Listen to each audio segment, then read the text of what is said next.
Hi everyone! Welcome to MathDen. Ako po si Denman.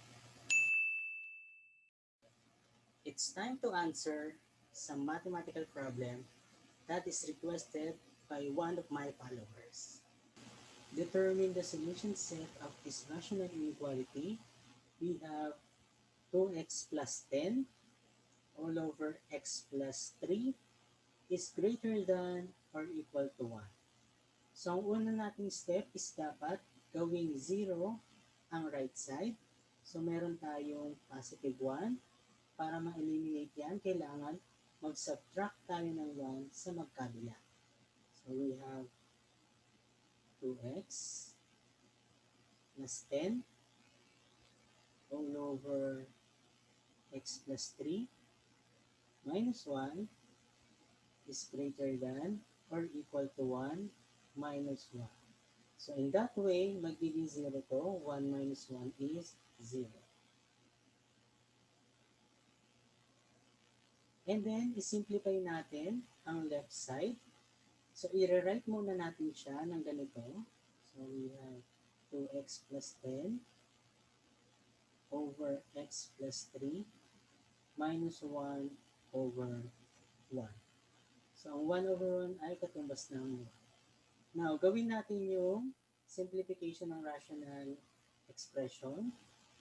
Kunin ang kanilang LCD. So, that is x plus 3. Then, x plus 3 divided by x plus 3 is 1 times the numerator 2x plus 10. The answer is 2x plus 10. Then, rewrite the operation. LCD ulit, x plus 3 divided by 1 is x plus 3 times the numerator 1. The answer is x plus 3 na naka-quantity pa rin. And then, greater than or equal to 0. Then, simplify natin further yung numerator kasi meron pa siyang grouping symbols. So, that is 2x plus 10. Negative times x is negative x. Negative times positive 3 is negative 3. All over x plus 3 is greater than or equal to 0. Then simplify further, combine like terms, 2x minus x is x. Then positive 10 minus 3 is positive 7. Then denominator is x plus 3 is greater than or equal to 0. So ibig sabihin, ito na yung simplified form ng left side, then meron tayong 0 on the right side. Dito na tayo magpo-proceed ng pag-solve ng rational inequality. So ito ay x plus 7 over x plus 3 is greater than or equal to 0. Now, ang susunod na dito is kunin ang value of x that will make the expression 0. So, pag ang 0, titignan natin yung numerator kung ano magpapasiro sa numerator. So, ang ating numerator ay x plus 7. Pag yan naging 0, 0 na yung buong expression natin. So, ang magpapa-0 dyan ay negative 7. So, ibig sabihin, the expression is 0 at x is equals to negative 7. Now, what is the value that will make the expression undefined?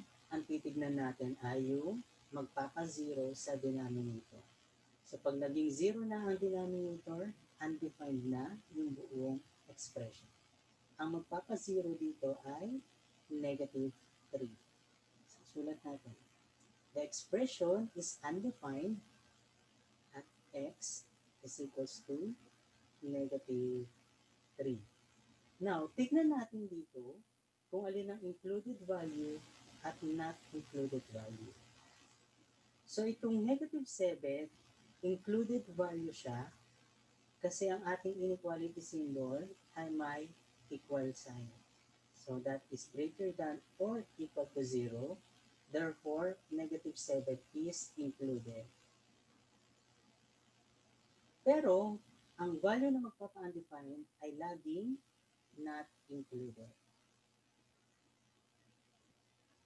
So, importante ito kasi sa pagsulat natin ng interval notation. So, ang next step na is maglalagay tayo ng number line at ipa-plot natin yung dalawang points. So, we have negative infinity up to positive infinity. I-plot natin ang negative 7. So, that is included value. So, dapat siya ay shaded circle. Negative 7. Then, ang negative 3 ay hollow circle kasi not included value. So, nahati uli ang ating number line ng tatlong intervals. So, this is the first interval, second interval, and the third interval. Lagyan natin ng label ang kanilang intervals. So, una is negative infinity hanggang negative 7. Ang negative 7 ay bracket na dahil included na siya. Ang infinity lagi namang parenthesis. Then, from negative 7 up to negative 3, bracket sa negative 7 kasi included, parenthesis sa negative 3 kasi not included. Then, from negative 3 up to positive infinity, pareha siyang parenthesis. Ang susunod is gumawa tayo ng test value ng manggagaling sa interval. So, huwag na natin gamitin yung negative 7. Pumusod tayo ng isa sa kaliwa, negative 8. Pero pwede rin ang negative 9, negative 10, and the rest of negative numbers. Now, kuha naman tayo dito sa second interval. Pwede tayo sa kanan ng negative 7 or sa kaliwa ng negative 3. So, ang gamitin natin dito is negative 4. Kaliwa ng negative 3. Then, dito sa interval na to, mas madali yung sa kanan na ng negative 3, which is negative 2. Pero, pwede pa rin dyan ng negative 1, 0, positive numbers hanggang infinity. Now, i-substitute natin yung mga yan dito sa simplified expression natin. So, we have x plus 7 over x plus 3. So, that negative 8 plus 7 over negative 8 plus 3. Simplify natin. Negative 8 plus 7 is negative 1. Then negative 8 plus 3 is negative 5. So the result here is positive.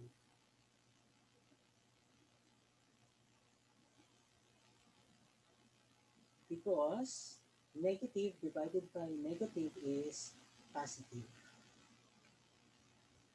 Next, test value natin is negative 4. Substitute natin. Negative 4 plus 7 divided by negative 4 plus 3. Simplify natin. Negative 4 plus 7 is positive 3. Negative 4 plus 3 is negative 1. Positive divided by negative is negative result. So the result here is negative. Last test value tayo, negative 2. Substitute natin.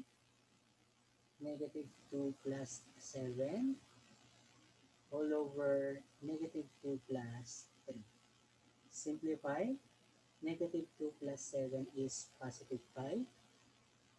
Negative 2 plus 3 is positive 1. The result is positive.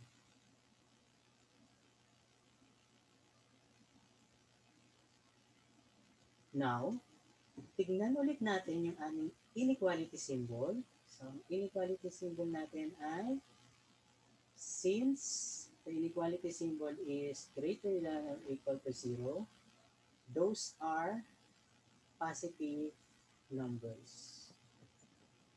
So, ang titignan nating results ay positive. So, dito, meron tayong positive. And then, meron din isa pa tayong positive. Ang pinaka-answer dyan ay yung interval na nasa taas niya. So, we have this interval and this interval.